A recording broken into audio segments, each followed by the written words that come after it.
మీ అమ్మ తీయని గురుతుగా ఇచ్చిన కానుక నీవమ్మా, ఈ పేద హృదయంలో నా ఊపిరివే అమ్మా. నాకున్న వెలుగుల మేడ చలువల నీడా నీవమ్మా, నా మనసే మెత్తగా పరిచా పడుకోవే అమ్మా.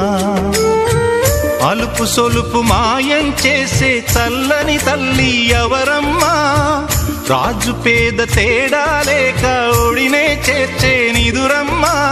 ఊహలలోని లోకంలో ఊయల వంటి కునుకులలో నువ్వు హాయిగా తీయగా అలా తేలిపోమ్మా. జోలాలి జోలాలి జోలాలి, జోల పాడుతా బజ్జో నా తల్లి.